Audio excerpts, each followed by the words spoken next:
दोस्तों, ये गाय क्यों एक ऋषि को खा रही है और ये ऋषि कौन है? चलिए आज जानते हैं इन ऋषि के बारे में। दधीची प्राचीन काल के परम तपस्वी और ख्याति प्राप्त महर्षि थे।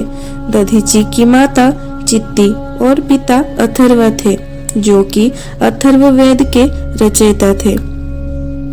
उनकी पत्नी का नाम गवस्तिनी था। महर्षि दधीची वेद शास्त्र आदि के पूर्ण ज्ञाता और स्वभाव में बड़े ही दयालु थे। अहंकार तो उन्हें छू तक नहीं पाया था।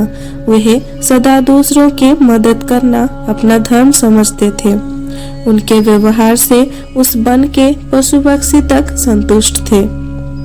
गंगा के तट पर ही उनका आश्रम था।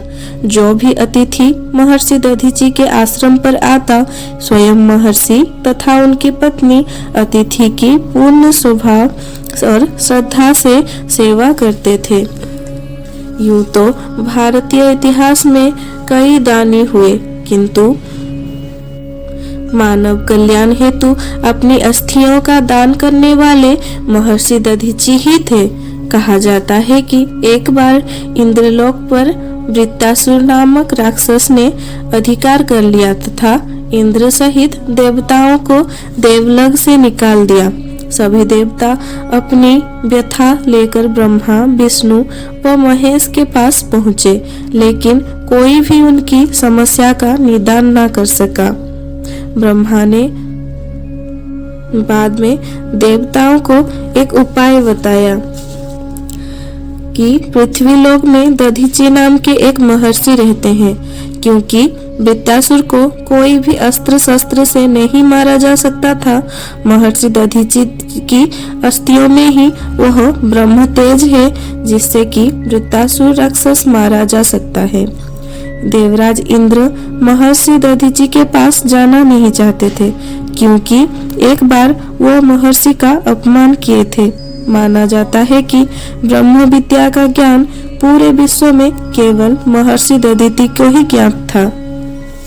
इंद्र भी ब्रह्म विद्या प्राप्त करने का परम इच्छुक था। दधीची के दृष्टि में इंद्र इस विद्या के प्राप्त करने योग्य नहीं थे, इसीलिए इन्होंने इंद्र को ब्रह्म ज्ञान देने से मना कर दिया। तब इंद्र ने उन्हें चेतावनी दी कि अगर वह किसी और को कभी यह ज्ञान प्रदान करते हैं तो इंद्र उनकी सर को धड़ से अलग कर देगा। यह सुन दधीची ऋषि कहते हैं कि भविष्य में अगर कोई इस ज्ञान को प्राप्त करने योग्य व्यक्ति उन्हें मिलेगा तो वह उसे अवश्य यह ज्ञान प्रदान करेंगे। तभी कुछ सालों बाद अश्विनी कुमारों ने महर्षि से ब्रह्म ज्ञान प्राप्त करने हेतु पहुँचते हैं। महर्षि ने उन्हें इंद्र के द्वारा कही गई बात बताई। तभी अश्विनी कुमारों ने महर्षि दधीची के अश्व का सर लगाकर ब्रह्म विद्या प्राप्त कर ली। इंद्र को जब यह जानकारी मिली तो वह पृथ्वीलोक में आया और महर्षि दधीची के धड़ से सिर को अलग कर दिया। तभी अश्विनी कुमारों ने महर्षि के असली सिर को फिर से लगा दिया।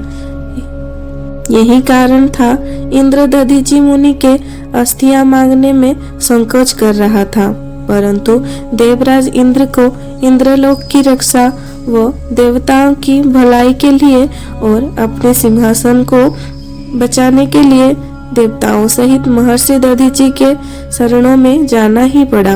इंद्र की व्यथा सुन महर्षि दधीची बिना किसी हिचकिचाहट के अपनी अस्थियों को दान देना स्वीकार कर लिए। उन्होंने समाधि लगाई और अपनी देह त्याग कर दी। अब देवताओं की समस्या यह था कि महर्षि दधीची के शरीर से मांस को कौन उतारे।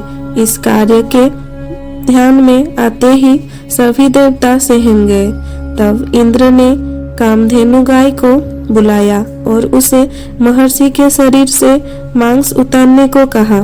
कामधेनु ने अपनी जीभ से चाट चाट कर महर्षि का मांस उतार दिया।